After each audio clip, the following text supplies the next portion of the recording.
Hello! Ayan, so for today's vlog ay magtatanim tayo ng gymno at magre-rearrange. Ayan, so eto, gagamitin ko na to. May flower na siya. Nag-i-start na siya mag-flower actually. So itatanim ko na siya dyan at gagamitin natin siya sa ating arrangement. So meron akong tatlong angel dito. Ito na lang yung gagamitin ko. So iniisip ko kung dito ko ba siya ilalagay. Ayan. Tapos, ilalagay natin itong mga gymno calcium. Ayan. So, may vermiculite na to, ha?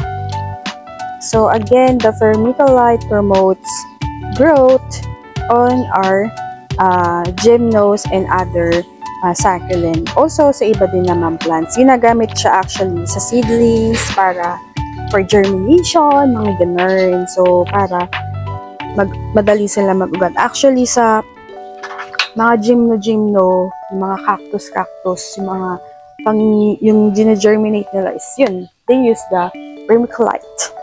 Ayan. Also, the vermiculite holds water.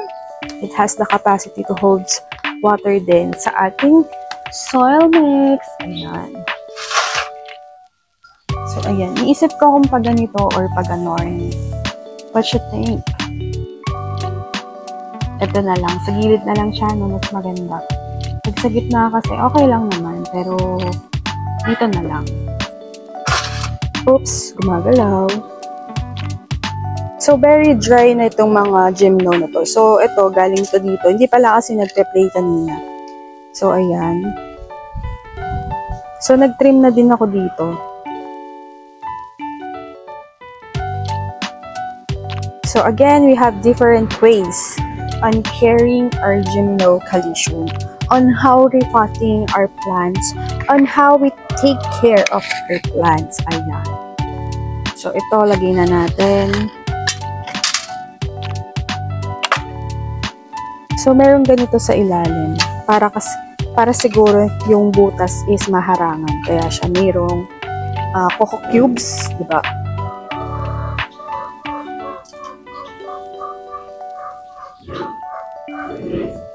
So, hindi na ako manggagalaw ng ugat. Gaganyan ko na lang sila.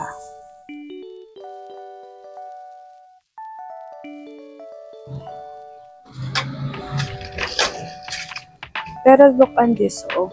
Ugat na ugat.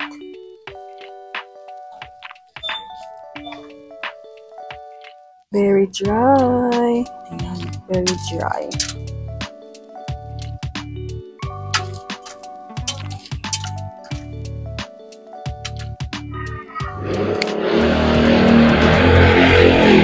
So, bongga yung ugat nito.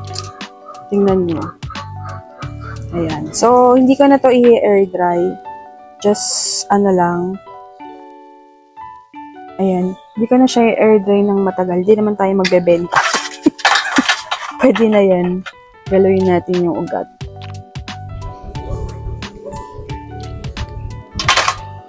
Ayan.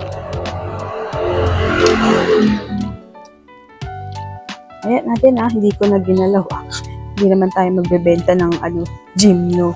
Ayan.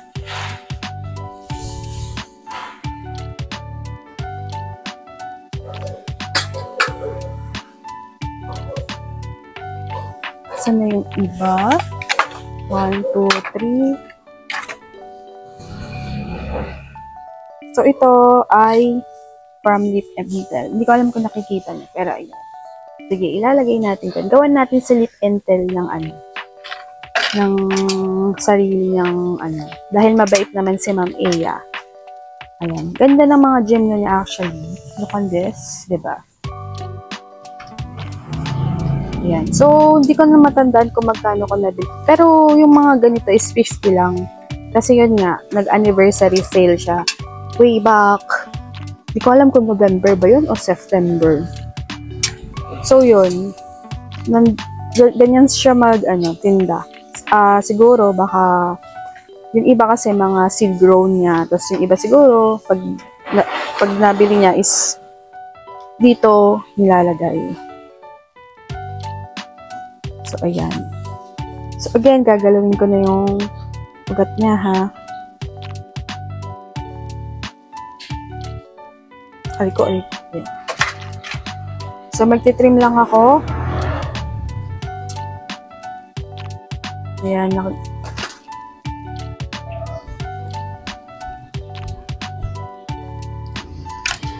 So, simple way lang yung ginagawa ko.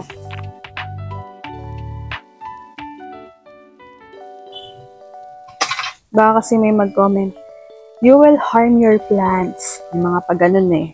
Di, ikaw na magaling. Charot. Di naman sa akin, sa iba lang. May nabasa ko lang. You will harm your plants by doing that. Mga ganon. So, ayan. Di naman tayo magbebenta ng gym, no? O, chill ka lang dyan. Okay lang to. Ayan, kakapit din naman yan. Kakapit din yan. Parang kapit lang yun ng asawa mo. Kapit na kapit. Charot. Ayan. Pera lang naman ang habol niyan. Ayan. So, ayun. Lagay na natin dito.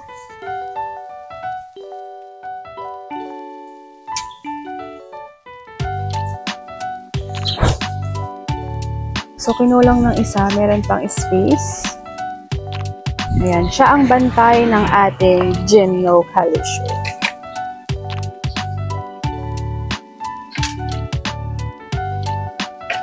Ariko.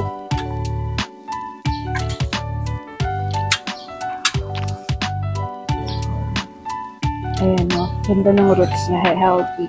Yan nga lang, very dry na ito. Ito, tingnan niyo ang dry.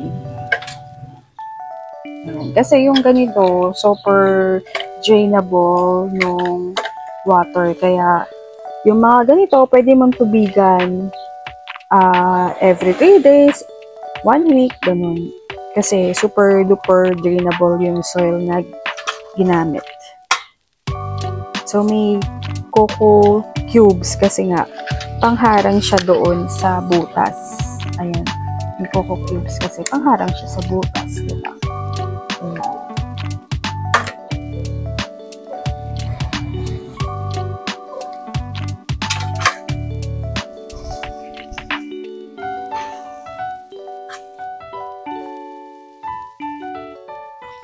So, mas nakakatuwa yung ganitong sama-sama sila sa compat kasi maganda silang tingnan. Ayan, sige. Gawin natin ng silip detail. Saan ka ba ilalagay?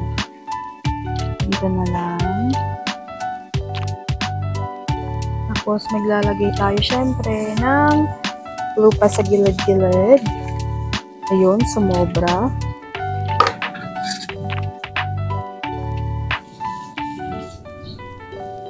Sorry po, may nagdidilig po. Yung jowa ko po. Yan. Nagdidilig ng house plant.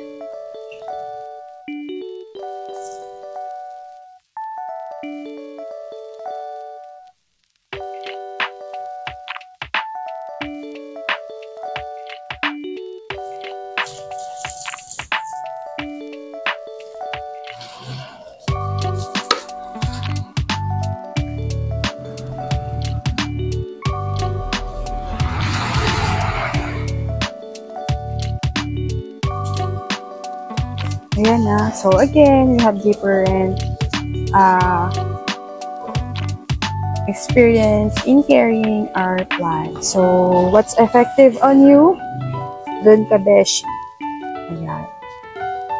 So, i-update ko kayo dito sa ano na to, mga Gymno na to.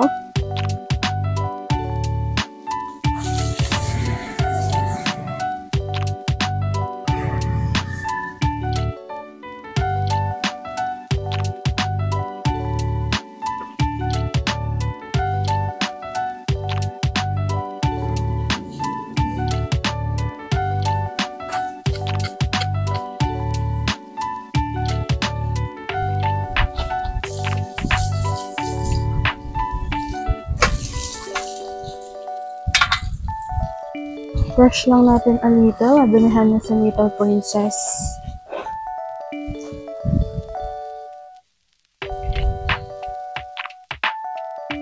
Teka lang, kunin ko lang yung brush ko na manipis.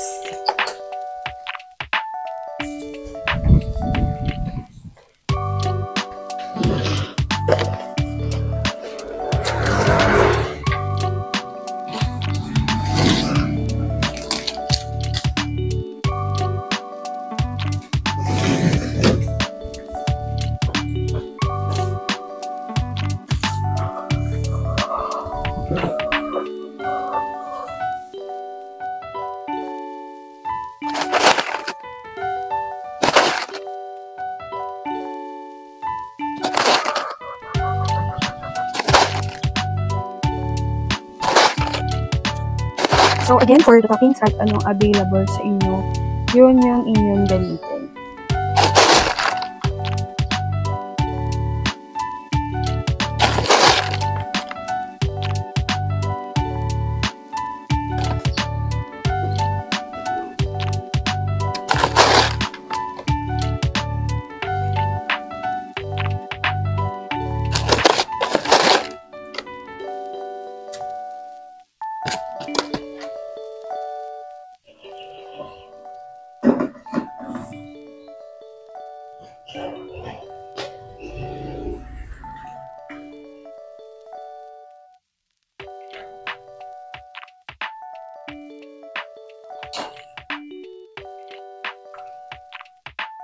So, kung ano yung available nyo na toppings, is yun yung gamitin nyo. Ayan.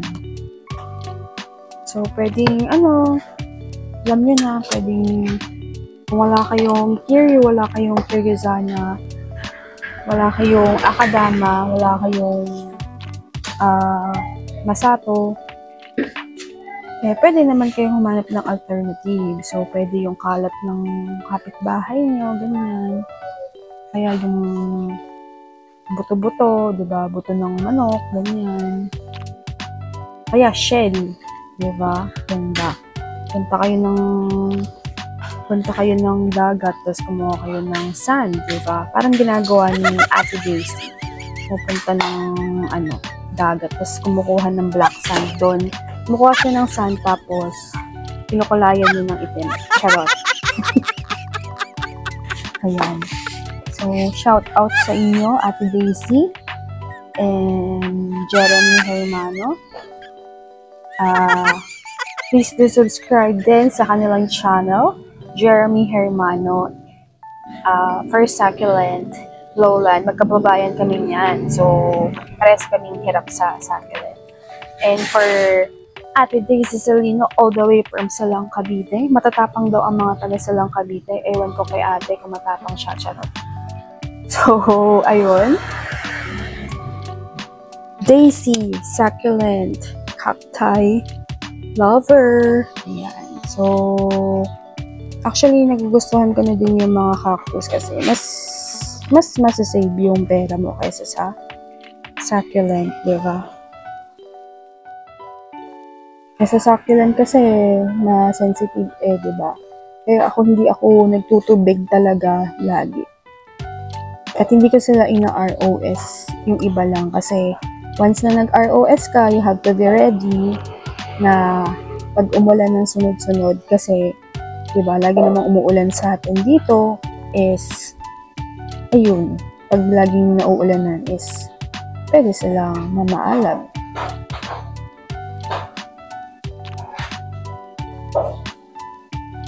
Hirap na magtanggal nito.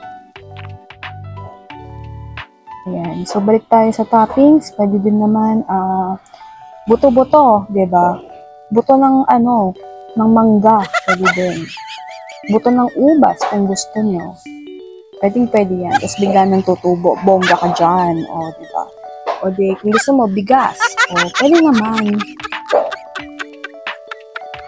Gusto mo, fresh na ipa. Yan. Fresh na ipa para source of fungi. Ayan. So, pwede naman din, bulok na dahon. O, diba? Pwede naman, laruan din ng anak mo. Yung iba naman, basag na paso. Diba? Yung iba ganun. Meron ako napanood nito. Nasag na paso yung toppings. Bongga. Kaya, semento. Yan.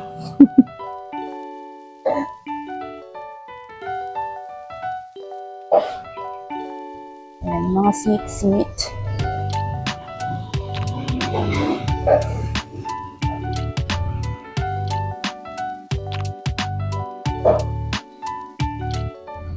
Yan, bongga.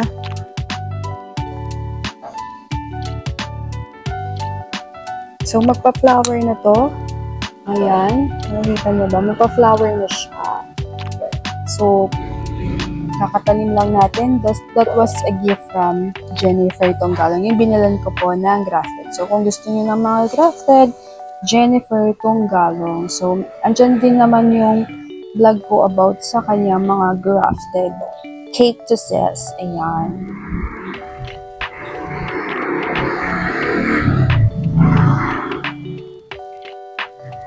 So, ayan. Importante ang pag-toppings, but kung ano ang available sa inyo, yun po ang gamitin nyo. So, we're done with this gymnose.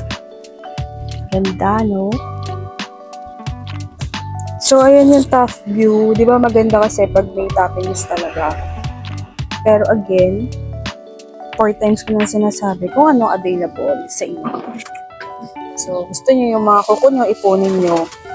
Tapos, yan ang ipang toppings. Ayan. Kulang pa dito sa side na ito. Nakukulangan ako, ayan. Saan yung carrier natin dyan.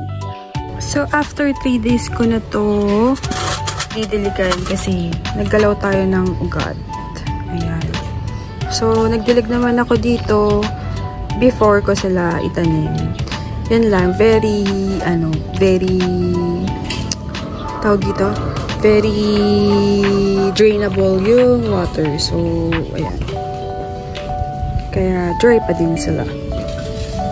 Ayan! So, abangan niyo po ang ating closer look sa susunod nating vlog. Syempre, bukas yan, alas 7 ng gabi. Ayan. So, thank you for watching at Everything Nice at Mitch.